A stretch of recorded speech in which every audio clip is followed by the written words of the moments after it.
आज तक रेडियो सुनता है सारा जहां।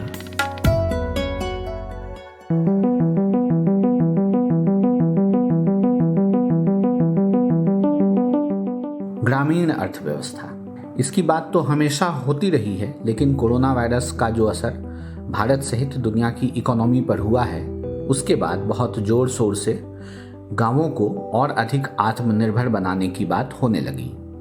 जिस तरह मजदूरों और रोज कमाकर खाने वालों का शहरों से गांवों की ओर पलायन होने की तस्वीरें हमने देखी, वो बताती हैं कि गांव की कितनी बड़ी आबादी शहर में शहर के लिए नहीं बल्कि रोजगार के लिए आती है। तो क्या इसे बदला जा सकता है? अगर हाँ तो कैसे? क्या दिक्कतें आएंगी? क्या इस तरह का प्रयास देश में कहीं किया गया है और उससे कुछ बदलाव आया है? आज पॉडकास्ट में बात होगी ग्रामीण अर्थव्यवस्था पर और उसके फ्यूचर पर। जंगलों को काटकर, पेड़ों को बेचकर आमदनी को बढ़ाया जा सकता है, लेकिन आज जो शख्स हमारे साथ हैं उनका कहना है कि जंगलों को बचाकर और इसे उगाकर कोई आम इंसान या फिर कोई कम्युनिटी अपनी आमदनी में 40% तक का इजाफा कर सकती है। कैसे और कहाँ ये पॉसिबल हो पाया, इसी विषय पर बात करने के लिए मेरे साथ हैं सौरभ मल्होत्रा। आप बालीपाड़ा फाउंडेशन में रूरल फ्यूचर के को फाउंडर और डिजाइनर हैं। तो सौरभ, आज हम ग्रामीण अर्थव्यवस्था और रूरल फ्यूचर को लेकर बात करेंगे। सौरभ, आपने आसाम सहित नॉर्थ ईस्ट के बाकी जिलों में काम किया है, तो बातचीत की शुरुआत यहीं से करते हैं जहां आपने ग्रासरूट लेवल पर समय दिया है और बदलाव को होते देखा है।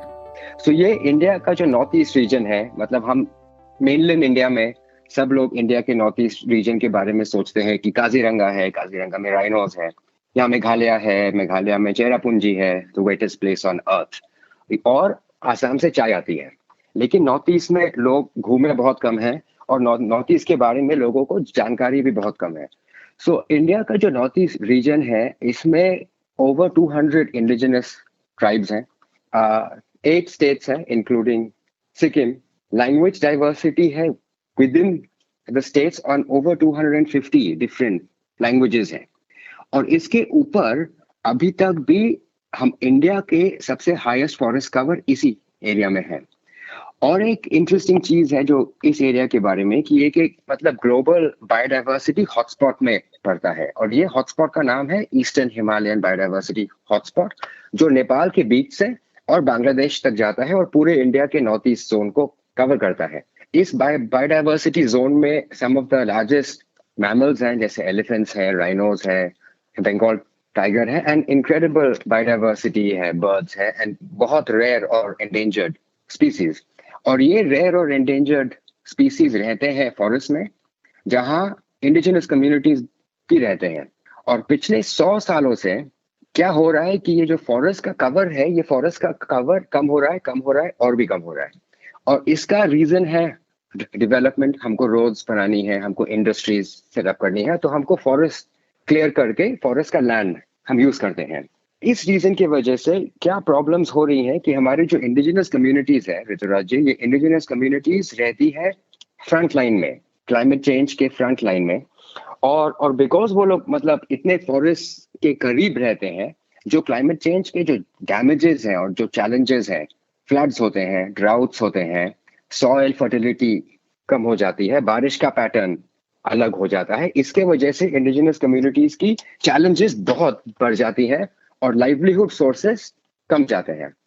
हमारा जो काम है ये हम रूरल फ्यूचर्स मॉडल के थ्रू करते हैं। और इस मॉडल का बेसिस है कि आप रूरल इकोनॉमी को चलाने के लिए और रूरल इकोनॉमी को सस्टेनेबली चलाने के लिए आप फॉरेस्ट का ध्यान रखिए, आप अपने फार्म्स का ध्यान रखिए, और आप अपने फार्म्स को एग्रो फॉरेस्ट्री एक टेक्निक है, उसको हमने थोड़ा मॉडिफाई किया है पिछले 4-5 सालों में। ये एग्रो फॉरेस्ट्री की टेक्निक को यूज करके आप अपने फार्म से अपना इनकम बढ़ा सकते हो। और ये फ्यूचर में जो ये इनकम्स बढ़ते हैं, फॉरेस्ट से भी इनकम आता है, एनटीएफपी से, कम्युनिटी फार्म से इनकम आता है, ये जो इनकम आता है ये कम्युनिटी इनकम होता है। अगर 10 साल के बाद में कम्युनिटी बोलती है कि हमारा स्कूल खराब हो गया है, एक नया बनाना है स्कूल, या हॉस्पिटल को इम्प्रूव करना है, तो इसके पास अभी कम्युनिटी के पास पैसा है अपने फॉरेस्ट से और अपने फार्म से, इसको हम बोलते हैं नेचुरल कैपिटल। सो ये बेसिकली एक थियोरी है और मॉडल है जो हम लोग अभी ऑन द ग्राउंड हम 3 साइट्स में कर रहे हैं। और इस मॉडल से हम प्रूव करना चाहते हैं कि खाली फॉरेस्ट काटने से पैसा नहीं आता है, फॉरेस्ट का ध्यान रखने से और फॉरेस्ट को सस्टेनेबली यूज करने से कम्युनिटी के पास एक इनकम आता है। और ये इनकम से आप खाली अपने फैमिली का भी ध्यान नहीं रख सकते हैं, बट इस इनकम से पूरी कम्युनिटी के जो कॉमन सोशल एसेट्स होते हैं जैसे स्कूल्स या हॉस्पिटल्स या रोड्स, आप इन सब को भी अपलिफ्ट करके ये कम्युनिटी में आप सोशल मोबिलिटी ला सकते हैं और इकोनॉमिक मोबिलिटी ला सकते हैं। किस किस तरीके से जंगलों से पैसा आता है जिनके बीच आप काम करते हैं? क्या क्या तरीका है? क्योंकि ये बहुत कम लोग जानते समझते हैं कि हाँ, जंगलों से भी हम कोई पैसे कमा सकता है, कुछ पैसे आ सकते हैं जिनसे लोगों की जिंदगी पहले के मुकाबले बहुत ज्यादा आसान हो सकती है। तो क्या क्या वो तरीका है? ऋतुराज जी, तो जंगलों में बेसिकली जितने भी ट्रीज, प्लांट्स, पौधे होते हैं, इन सब का नेचर में कुछ यूज है और इन बहुतों का ह्यूमंस के लिए भी काफी कुछ यूज है, आइदर खाने के लिए या घर बनाने के लिए, या जब तबीयत खराब होती है तब हम प्लांट्स या लीव्स या कुछ फ्रूट्स को खाते हैं। सो ये जो हम सब फॉरेस्ट का एक बायोडाइवर्सिटी ऑडिट करते हैं। सो एक मैं आपको एग्जांपल दूंगा, हमारी सबसे रीसेंट प्रोजेक्ट जो बालीपारा रिजर्व फॉरेस्ट नाम के एक फॉरेस्ट में हो रहा है, उस फॉरेस्ट का जो रिमेनिंग पार्ट था, छोटा सा पार्ट रिमेनिंग, उस पार्ट के हमारी साइंस टीम ने एक बायोडाइवर्सिटी ऑडिट की। ये बायोडाइवर्सिटी ऑडिट से उनको 117 different types of plants and shrubs मिले और इन 117 टाइप्स प्लांट्स एंड श्रब्स में से करीब 60 जो प्लांट्स एंड श्रब्स हैं, इन सब का ह्यूमन इकोनॉमिक वैल्यू है। और ह्यूमन इकोनॉमिक का वैल्यू का मतलब ये है कि कुछ ट्रीज है जिनके बाक कमर्शियली वैल्यूएबल हैं फॉर फूड या मेडिसिन के लिए। बहुत सारी ट्रीज हैं इनमें से जो फ्रूट्स देती हैं साल भर या कुछ महीनों में। बहुत सारी ट्रीज हैं जो हम लोग एक्चुअली टिम्बर के लिए कर रहे थे यूज पहले, लेकिन अभी इन ट्रीज के जो फ्रूट्स हैं, फॉर एग्जांपल, ये फ्रूट्स की मेडिसिनल वैल्यू है। सो कम्युनिटी एंगेजमेंट ऐसा होता है कि मतलब कम्युनिटी को समझ में आना चाहिए कि आप अगर आज एक पेड़ को काट दोगे, ये पैसे आपके पॉकेट में आएंगे अभी, लेकिन अगर आप इस पेड़ को रखोगे, सालों साल, ईयर बाय ईयर आपका इनकम आएगा फ्रॉम दिस पर्टिकुलर ट्री। सो ये जो 16 डिफरेंट कैटेगरीज है, इन सब की वहाँ रूरल लोकल मार्केट्स जो होती है, छोटी छोटी मार्केट्स 3-4 गांव के बीच में, इन सब मार्केट्स में भी डिमांड है। और कुछ प्रोडक्ट्स हैं जिनकी लोकल डिमांड नहीं है लेकिन इनकी इंटरनेशनल डिमांड बहुत है या नेशनल डिमांड बहुत है। और ये सब प्रोडक्ट्स को फिर हम मार्केट करते हैं कुछ पार्टनर्स के साथ, या हमारा भी एक ब्रांड है जिसके थ्रू हम ये प्रोडक्ट्स को पैकेज करते हैं और मार्केट करते हैं। और एक और एस्पेक्ट है जिससे एक्चुअली फॉरेस्ट के वजह से बहुत रेवेन्यू आ सकता है, लेकिन ये सिस्टम अभी तक भी इंडिया में उतना चला नहीं है, ये है कार्बन क्रेडिट्स बोलते हैं और कार्बन मार्केट। तो हम अभी इसको भी ट्राई कर रहे हैं ताकि इंटरनेशनल कम्युनिटी ट्रीज प्रोटेक्शन के लिए, कार्बन क्रेडिट्स के लिए इंडिजिनस कम्युनिटीज को रेवेन्यू देंगी to keep the trees alive. So ये थोड़े बहुत एस्पेक्ट्स हैं जिनसे ये हो सकता है। और हमने एक्चुअली ये 117 डिफरेंट टाइप्स की ट्रीज जो ऑर्डर की है और जो 60 टाइप्स की ट्रीज जो यूजफुल है, इस बेसिस पे प्लस हम जो एग्रो फॉरेस्ट्री मॉडल कर रहे हैं, इस बेसिस से हमने देखा है कि household community income associated with our projects increase by about 40% in already 2 years। और हमारा 5 year का प्रोजेक्शन है कि household community incomes will rise by 65%। मतलब आप कह रहे हैं कि 2 साल में जिनके साथ आपने काम किया उनकी आमदनी लगभग 40% बढ़ गई, जंगलों को बचाकर। हाँ जी, जंगलों को बचाकर, और उनके जो फार्म्स थे या घर के आसपास में जो बैरन लैंड था या जो कम्युनिटी बैरन लैंड था, इसमें अभी वो लोग साल में टिपिकली 1 क्रॉप या 2 क्रॉप करते थे। अभी इन लैंड्स में सालों साल 6 क्रॉप्स होते रहते हैं, एक इंटीग्रेटेड फार्मिंग की वजह से। और इससे भी उनके फील्ड की भी आउटपुट्स बढ़ गए हैं और फील्ड फार्म से भी इनकम बढ़ गया है। और सौरभ, यहाँ रुकेंगे एक छोटे से ब्रेक के लिए। जब ब्रेक के बाद लौटेंगे तो हम इस बातचीत को आगे बढ़ाएंगे।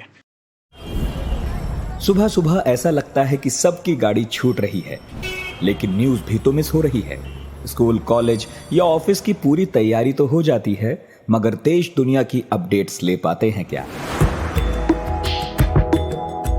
तो आपकी प्रॉब्लम का स्मार्ट सॉल्यूशन ये है कि अपनी सुबह की शुरुआत आप आज तक रेडियो के साथ कीजिए। कल क्या हुआ और आज क्या हो सकता है, सटीक एनालिसिस, पहले बड़ी खबरें और फिर अखबारों के चुनिंदा मोती। ये है सुबह का खबरनामा, आज का दिन, मेरे यानी नितिन ठाकुर के साथ। एक सवाल जो हमेशा पूछा जाता होगा आपसे जब आप पहली बार इन कम्युनिटी के बीच गए होंगे कि आप मेरी जिंदगी में क्या बदलाव लाए होंगे। पहली बार आपने उन्हें कैसे कन्विंस किया, वो कितना कन्विंस हुए, और अब जब एक अच्छा खासा वक्त आपने उनके बीच बिताया है तो उनके अप्रोच में, उनके बिहेवियर में और उनकी थिंकिंग में जंगलों को लेकर, खेतों को लेकर क्या बदलाव आया है? ऋतुराज जी, ये एक्चुअली बहुत इंटरेस्टिंग क्वेश्चन है और इसका जो जवाब है मेरे पास, ये आई थिंक थोड़ा सा डिफरेंट है। सो आई थिंक बहुत लोग जब इंडिजिनस पीपल के साथ काम करते हैं, इंडिजिनस कम्युनिटीज को मोबिलाइज करते हैं, आप अगर फॉरेस्ट के बारे में बात करोगे इन अ वे कि मतलब फॉरेस्ट हमको चाहिए, फॉरेस्ट को प्रोटेक्ट करना अच्छा है, सबके लिए अच्छा है, ये नॉस्टैल्जिया ड्रिवन नैरेटिव होता है। हमने जो नैरेटिव एम्प्लॉय किया इस प्रोग्राम के लिए, it was an economic driven narrative. So इसमें इसका बेसिस था कि हमारे प्रोग्राम से आपकी इकोनॉमी को बेनिफिट होगा, ये आपके सोशल स्ट्रक्चर्स को बेनिफिट होगा in these veg, health care improve होगा, एजुकेशन इंप्रूव होगा, और आपके थ्रू और आपके काम के थ्रू ग्लोबल क्लाइमेट में भी इंप्रूवमेंट होंगी। लेकिन जो इनिशियल इम्पैक्ट आएगा that is the money. And ऐसा भी टाइम्स थे व्हेन बहुत सारे हाउस होल्ड्स से ये बोला कि नहीं, हम देखेंगे पहले कि ये प्रोग्राम कैसे होता है और फिर हम करेंगे join. And then after 1 year, 1 साल के बाद या 2 साल के बाद, जब इन्होंने देखा कि इनके पड़ोसियों के फार्म्स में इम्पैक्ट हो रहा है, पड़ोसियों की आमदनी बढ़ रही है, then all the other people वो भी हमारे प्रोग्राम में आ गए, you know. So I think जो ये पूरा नैरेटिव था ऋतुराज जी, ये प्योरली इकोनॉमिक था कि अगर आप ये प्रोग्राम करते हो तो ये एक आपके गांव में एक न्यू इकोनॉमी लाएगी, ये आपके बच्चों के लिए, इंडिजिनस यूथ के लिए ये एक्चुअली लाइफ लॉन्ग एंगेजमेंट लाएगी, एंड ये एक सस्टेनेबल एम्प्लॉयमेंट की भी अपॉर्चुनिटी होगी। और जो विमेन है गांव में, हमारा मतलब जो मेन प्रोग्राम है, हम बिलीव करते हैं कि इंडिया की जो औरत है कि वो फॉरेस्ट की गार्डियंस है एंड वो फॉरेस्ट की स्टॉलवर्ट्स है इन द फ्यूचर। सो हमने ऐसा भी हमारे एक्सपीरियंसेस हुए थे कि पहले प्रोग्राम की शुरुआत में इंडिजिनस वुमेन के रिप्रेजेंटेशन बहुत कम थी कमिटीज में, यू नो, जैसे 10 मेन है और एक औरत है। तो अभी हमने आस्ते आस्ते डायलॉग के साथ, बहुत सारे dialogues and gender sensitisation workshops के साथ, अभी हम एक सिचुएशन में आए हैं जब एटलीस्ट 3 women है आउट ऑफ 10 men, कहीं कहीं 4 women है आउट ऑफ 10 men। सो ये प्रोसेस स्लो है और ये प्रोसेस और भी टाइम लगेगा। लेकिन जो ओवरऑल इम्पैक्ट्स हमने देखा है, इकोनॉमिक इम्पैक्ट्स मैंने आपको बोला है, आई थिंक उसको छोड़ के आई थिंक जो कम्युनिटी में जो प्राइड आती है Rituraj ji about their land and about their forest, और अभी उनके जंगलों के थ्रू, उनके फार्म्स के थ्रू देयर चिल्ड्रन की भी एम्प्लॉयमेंट है। और अभी जो कोविड-19 के वजह से इतने यंग यूथ जो वापस आ गए हैं असम में, नॉर्थ ईस्ट इंडिया में, उनके लिए भी एम्प्लॉयमेंट है। सो ये थोड़ा सा या ओवरऑल जो इम्पैक्ट्स है ये ऐसा है। रूरल फ्यूचर को लेके हम लोग अब बात करना चाहेंगे सौरभ जी। क्या लगता है आपको, ग्रामीण अर्थव्यवस्था फ्यूचर हो सकता है और क्या क्या डिफिकल्टीज आ सकती हैं इसमें, और आपने क्या क्या महसूस किया है ग्राउंड जीरो पे कि जब हम शुरुआत करते हैं तो, या अभी भी क्या क्या समस्याएं आ रही हैं आपको? सो इनफैक्ट ऋतुराज जी, इंडिया की इकोनॉमी ऐसी है कि एक्चुअली रूरल ही हमारी इकोनॉमी को चलाती है। एंड इनफैक्ट पूरे ग्लोब में जो रूरल पॉपुलेशंस है, रूरल पॉपुलेशन सब नेचुरल रिसोर्सेज को संभालते हैं। ये बात अलग है कि मतलब यू नो बहुत सारी इंडस्ट्रीज आती है रूरल एरियाज में नेचुरल रिसोर्स एक्सट्रैक्शन के लिए, लेकिन जो रूरल पॉपुलेशन है यही अल्टीमेट हमारे नेचुरल रिसोर्सेज के गार्डियंस हैं। तो अगर ये न्यू रूरल इकोनॉमी क्रिएशन की बात आए, हमारा पॉइंट ये है ऋतुराज जी कि हमारे इंडिया में रूरल इकोनॉमी ऑलरेडी है, और इंडिया की रूरल इकोनॉमी ऑलरेडी बहुत आगे है। हम ये डिफरेंस लाना चाहते हैं कि हम रूरल इकोनॉमीज को कैसे सस्टेनेबल बनाएं और हम रूरल इकोनॉमीज को कैसे अभी सस्टेनेबल बनाएं ताकि वो अर्बन इकोनॉमीज की तरह नहीं हो जाए नेक्स्ट 10 इयर्स में या नेक्स्ट 20 इयर्स में। और ये हम कैसे करते हैं कि ये थ्रू रूरल फ्यूचर्स, जो मैंने आपको बताया था कि एम्प्लॉयमेंट जनरेट होता है, इनकम इंक्रीज होता है, कम्युनिटी इनकम भी क्रिएट होता है।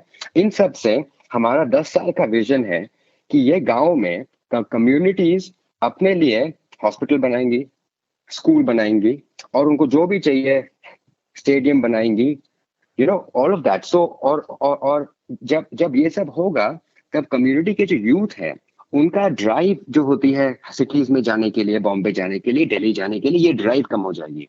अभी the reason why all the youth जो सपोज असम से बॉम्बे जाते हैं काम के लिए या दिल्ली जाते हैं काम के लिए, ये प्योरली लाइवलीहुड के लिए है ना। इनमें से बहुत कम लोग हैं जो दिल्ली जाना चाहते हैं दिल्ली के लिए, वो लोग जाते हैं जॉब्स के लिए। तो हम लोग ऐसा एक सिनेरियो क्रिएट कर रहे हैं कि अगर आपको दिल्ली घूमने जाना है, आप जाओ, आपके पास पैसे भी होने चाहिए दिल्ली घूमने जाने के लिए, लेकिन आपके लाइवलीहुड के लिए आपके गांव में जॉब्स हैं। आपके गांव में जो जॉब्स हैं ये फॉरेस्ट को प्रोटेक्ट कर रही हैं, फॉरेस्ट को काट नहीं रही हैं। आपके गांव में जो जॉब्स है ये आपके इंडिजिनस कल्चर्स को भी प्रमोट कर रही हैं और ये जॉब्स सस्टेनेबल है और ये जॉब्स फ्यूचर प्रूफ भी है। सौरभ, एक चीज आपसे पूछना चाहूंगा कि अभी आप आसाम में नॉर्थ ईस्ट में काम कर रहे हैं, वहां पे ऑलरेडी बहुत ज्यादा नेचुरल रिसोर्सेज हैं, वो बहुत नेचुरल रिसोर्सेज रिच जगह है। अगर हम वहां से थोड़ा आगे बढ़ें, बिहार, उत्तर प्रदेश, दिल्ली की ओर बढ़ें, बाकी जगहों पर जाएं, तो वहां पे नेचुरल रिसोर्सेज उतने नहीं हैं। तो क्या ये मॉडल जो नॉर्थ ईस्ट में सस्टेन कर गया, उसका फ्यूचर प्लेन्स में भी है? हाँ, सो पृथ्वीराज जी, इसका जो फ्यूचर है, इनफैक्ट रूरल फ्यूचर्स का जो बेस मॉडल है, ये बेस मॉडल में हम बोलते हैं कि जो भी एरिया में लैंड है, लैंड, खाली लैंड, अगर उस लैंड में फॉरेस्ट ऑलरेडी है तो वो अच्छा है, हम उसको प्रोटेक्ट कर सकते हैं, हम उसको एनहांस कर सकते हैं। अगर इस लैंड में आपके फार्म्स ऑलरेडी हैं, हम उस फार्म्स को एनहांस कर सकते हैं। लेकिन रूरल फ्यूचर्स को खाली चाहिए लैंड, और ये लैंड में पॉपुलेशन। तो इंडिया में जहां भी लैंड है अवेलेबल और जहां लोग रहते हैं ऑलरेडी, इंडिजिनस कम्युनिटीज, इस एरिया में रूरल फ्यूचर्स हो सकता है। और रूरल फ्यूचर्स की शुरुआत ऐसे ही होती है कि कम्युनिटी मोबिलाइजेशन से कम्युनिटी सीड्स कलेक्ट करती है, कम्युनिटी सीड्स जर्मिनेट करके नर्सरी बनाती है, और कम्युनिटी फिर ये नर्सरी से पेड़ पौधों को ले जाके प्लांट करती है। तो ये एक एम्प्टी बैरन लैंड में भी हो सकता है। सो हम ये एक्चुअली रूरल फ्यूचर्स दिल्ली के बीच में भी कर सकते हैं। दिल्ली के बीच में हम एक एग्रो फॉरेस्ट्री फार्म कर सकते हैं कम्युनिटी प्रॉफिट के लिए। सो हम एक्चुअली ये चाहेंगे, बिकॉज अभी तक हमने नॉर्थ ईस्ट इंडिया में पायलट किया है रूरल फ्यूचर्स, हम अभी एक्सपैंड करने का प्लान कर रहे हैं हमारे नेबरिंग कंट्रीज में, भूटान, नेपाल और म्यांमार में। लेकिन हमारी एक रिक्वेस्ट होगी, मतलब अभी जो हमारे लिसनर्स हैं और यंग लिसनर्स हैं स्पेशली, कि वो रूरल फ्यूचर्स का मॉडल को अडॉप्ट करें और हम उन्हें हेल्प करेंगे ये मॉडल की इम्प्लीमेंटेशन में और ये मॉडल के डिजाइन में। बिकॉज ये मॉडल सिर्फ नेशनल भी नहीं, ये एक्चुअली ग्लोबल मॉडल है फॉर एनी एरिया जहां लैंड है और जहां पॉपुलेशन हाई है। लेकिन ये पॉपुलेशन के हिसाब से बदलता भी तो होगा। जैसे अगर कहीं छोटे जगह में बहुत ज्यादा पॉपुलेशन है तो क्या ये वहां भी सस्टेन कर पाएगा, या वहां ये फेल हो जाएगा, या वहां जिस तरह का प्रॉफिट आप आसाम, नॉर्थ ईस्ट जैसे जगहों में कमा सकते हैं, वहां पे ये प्रॉफिट आके बहुत कम हो जाएगा? तो पृथ्वीराज जी, आई थिंक पॉपुलेशन के हिसाब से एक कर्व में बेंड आएगा, एक कर्व में प्लेटो आएगा। लेकिन जैसे हमने अभी तक जो भी पॉपुलेशन के साथ में काम किया है असम में, यहाँ में अभी भी पोटेंशियल है कि अगर और 5% आदमी आ जाए, ये मॉडल सेम ही रहेगा। आप जो बोल रहे हो सपोजिंग यूपी में या बिहार में, यहाँ में भी ये मॉडल चलेगा, सिर्फ कि कम्युनिटी इनकम 40% से इंक्रीज नहीं होगी, 35% से इंक्रीज होगी, 30% से इंक्रीज होगी। सो ये मॉडल का जो बेसिस है, आप पॉपुलेशन के हिसाब से आप जितना लैंड कवर करना चाह रहे हो, जितना लैंड को रिफॉरेस्ट करना चाह रहे हो, या जितने लैंड में एग्रो फॉरेस्ट्री सेटअप करना चाह रहे हो, ये मॉड्यूलेट कर सकते हैं। लेकिन आई एम श्योर कि एक टिपिंग पॉइंट है जब कम्युनिटी इनकम्स और बढ़ेगी नहीं। लेकिन ये टिपिंग पॉइंट क्या होगा ये अभी मैं बता नहीं पाऊंगा, लेकिन as of today rural futures आप इंडिया में कहीं भी इस्तेमाल कर सकोगे। शुक्रिया सौरभ, इस पॉडकास्ट में हमसे जुड़ने के लिए। जल, जंगल, जमीन की बात तो होती है, लेकिन अक्सर इन्वायरमेंट से जोड़कर आपने इसे इकोनॉमी से बांध कर बताया, जो कि एक बहुत ही जरूरी पहलू है और जिसकी बात बहुत कम होती है। अगर आप चाहते हैं कि आगे भी हम रूरल इकोनॉमी और रूरल फ्यूचर पर आपके लिए पॉडकास्ट लेकर आएं, तो हमें ज़रूर बताएं। आज का पॉडकास्ट आपको कैसा लगा? हमारा ईमेल पता है radio@aajtak.com। शुक्रिया।